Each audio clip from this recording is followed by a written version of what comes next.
Joining us now is a WWE Hall of Famer, former WWE champion. He has a new book out entitled Wrestling for My Life, The Legend, the Reality, and the Faith of a WWE Superstar.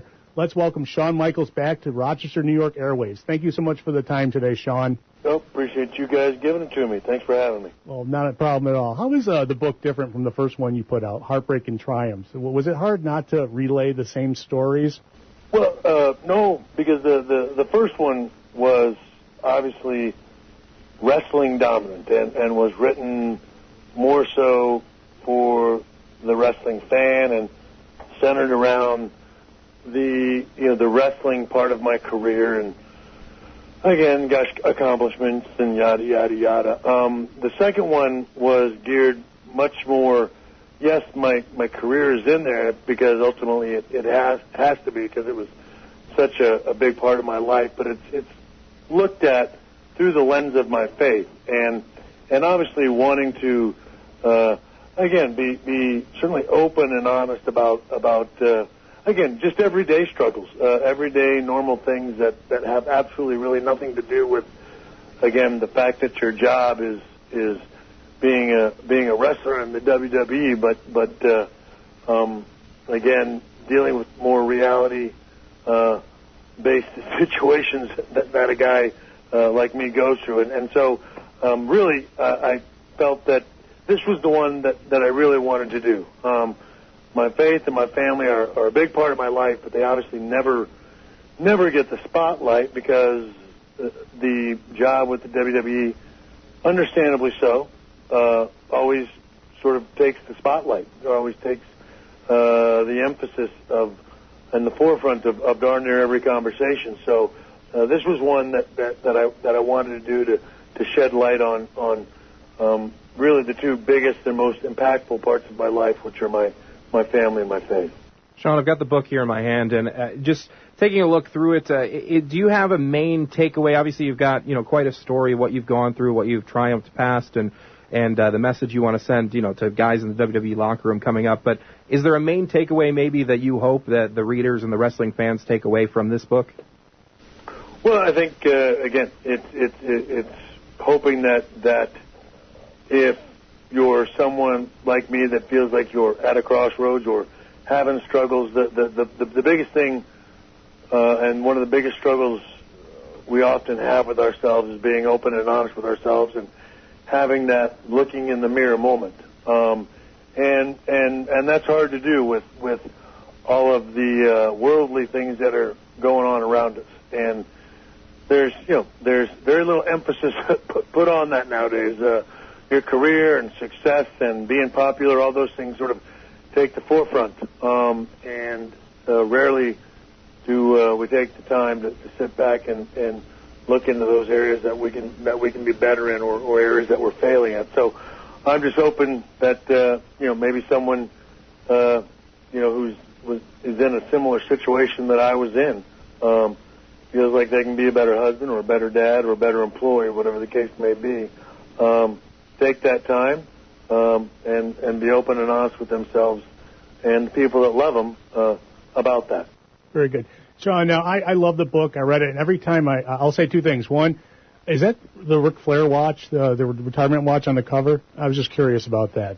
Yes. Okay. That is the as people dub, even though I'm the guy that bought them, the Ric Flair watch. Sorry about that. No, I'm just being silly. That's just because that's you kidding? That's what I refer to them as. They'll always be known as the Ric Flair watch. Very cool. Now I love this. I love the book, and all I could hear was your voice while I was reading it.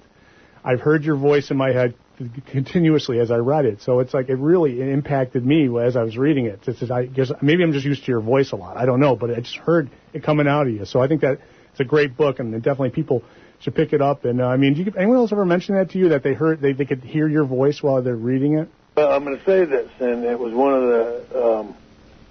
the nicest things the man ever said to me, and that was Steve Austin the other day. He said, dude, I'm going to tell you. He said, I felt like you were putting your heart on every page, and that meant a lot to me. Again, it's and you have to understand. Look, I get it. The wrestling world is a cynical world, and everybody's tough, and nobody's vulnerable, and blah blah blah. And everybody can beat each other up and stuff like that. But that meant the world to me, because I just, old Steve, as I tell him, he's a tough old nut to crack, but he's a good man. And the thing is, that's all I again wanted to do was speak from the heart about something. And I guess I figure sometimes we as dudes, we need somebody to raise our hand first, or some guy to step forward. And then as we do that, we can all sort of agree, like, okay, I'm struggling here, or I could use some help here, or whatever the case may be. And that's really what this was about. It's just, again, starting the conversation with yourself and with Almighty God about maybe needing some help or seeing some areas where you can be better in.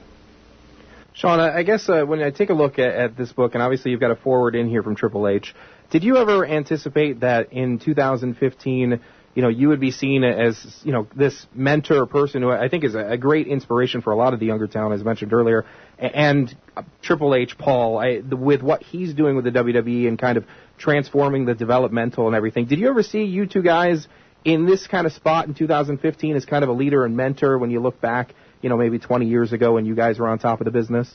Well, I think first, I mean, to say that I'm doing anything to the degree as far as the wrestling business or the future of it, as much as I can, I appreciate you saying that. But what I do and what I bring to the table is very small, very little. When I go back, if somebody wants to talk about something, I do it and enjoy doing it and help where I can. But certainly what Hunter's doing and what I do pales in comparison to what he's doing. It's something clearly, in many respects, he married into that, but he also enjoys doing it and has a passion for doing that as well. So I could be more proud of what he does. But again, as much as I appreciate you giving me a little some props there, I deserve very little, because I don't contribute